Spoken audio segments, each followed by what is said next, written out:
चाहता हूँ, एक उत्सव के बारे में बताना चाहता हूँ, कि डे के बारे में बताना चाहता हूँ।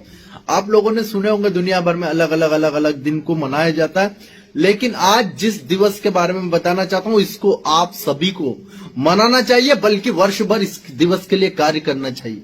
आप कहेंगे ऐसा कौन सा दिन है स्वामी जी, थोड़ा बताइए तो सही। तो सुनिए, इस दिवस का नाम है विश्व आदिवासी दिवस, वर्ल्ड ट्राइबल डे। 9 अगस्त को मनाया जाता है। आप कहेंगे स्वामी जी इसका इतिहास क्या है, क्यों मनाया जाता है? क्या हर दिन आदिवासियों का नहीं होता? क्या हर दिन आदिवासी नहीं रहते? क्या एक ही दिन रहते हैं क्या? क्यों मनाया जाता है? आइए मैं कारण बता देता हूं। आप या आपके पूर्वज इसका कारण होंगे कहीं ना कहीं। आप कहेंगे कैसे? मैं बताता हूं ऐसे। सुनिए, भारत ही नहीं पूरे विश्व के अंदर पूरी संस्कृतियां फल फूल रही थी, लेकिन अचानक से विकास और डेवलपमेंट के नाम पर कुछ दुष्ट कुत्सित मानसिकता के लोग पहुंच गए ऐसी जगहों पर जो प्रकृति ने सौंदर्य से भरपूर रखी थी, जो प्रकृति ने नेचर ब्यूटी दिया था।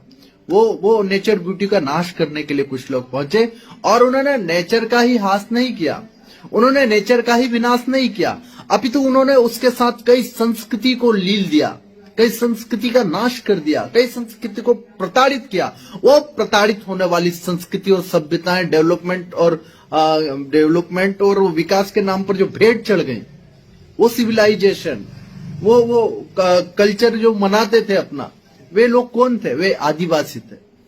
मैं आपको हजारों ऐसी घटनाएं नहीं लाखों गिना सकता हूं। मैं जब अध्ययन करने उतरा हूं तो मैं घबरा जाता हूं, मेरे रोंगटे खड़े हो जाते, जिस प्रकार से इनके साथ प्रताड़नाएं हुई है। उन प्रताड़नाओं को याद करके इनको मुख्य धारा से कैसे जोड़ा जाए, इसके लिए विश्व आदिवासी दिवस का एक दिन तय किया गया, वो भी यूएनओ के द्वारा, कोई छोटी मोटी संस्थाओं के द्वारा नहीं। और इसके लिए बहुत बड़ा संघर्ष हुआ है। ये सामान्य कोई 1-2 दिन में नहीं सील लगा दिया गया इस पे कि इस तारीख को मना लिया जाए, नहीं। इस पर बड़ी गहन गंभीरताओं से चर्चाएं हुई है।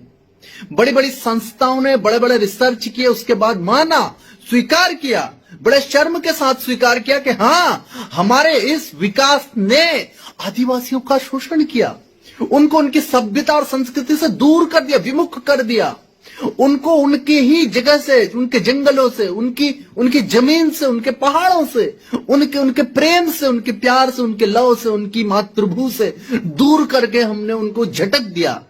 ये पूरी दुनिया में, भारत में नहीं, पूरी दुनिया आज स्वीकार करती है, और इसीलिए यूएनओ ने इस दिवस को तय किया है। तो आप कहेंगे कि स्वामी जी हम क्या करें? अरे भाई लगिए, वर्ष भर लगिए इनको मुख्य धारा में जोड़ने के लिए, और फिर एक दिवस को उत्सव के रूप में मनाइए कि हमने आदिवासियों को मुख्य धारा में जोड़ने के लिए यह कार्य किया।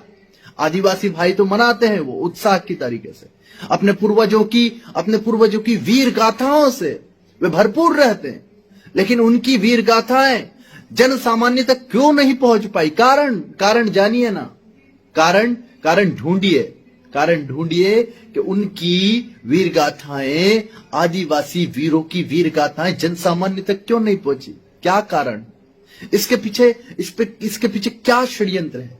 इसके पीछे एक पूरा का पूरा क्या आडंबर है कि इनकी वीर गाथाओं को जन सामान्य तक जाने नहीं दिया। प्रकृति के सबसे बड़े प्रेमी, नेचुरल लवर, सबसे बड़े कौन? आदिवासी। और मैं जानता हूं कि मेरी बातों से कुछ लोगों को दुख होगा, दुख होना चाहिए, दुख और गम उनके जीवन में होना चाहिए। कारण कि हम जिन्हें भाई कहते हैं, हम उन्हें गले से नहीं लगाते। अरे जिनके यहां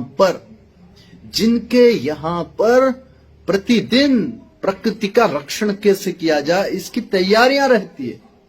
ऐसे लोगों को अगर मुख्य धारा में नहीं लाओगे तो यह राष्ट्र नहीं अपितु विश्व विनाश की कगार पर पहुंच गया। ग्लोबल वार्मिंग क्यों आई? आदिवासियों के पद चिन्हों को हमने स्वीकार नहीं किया।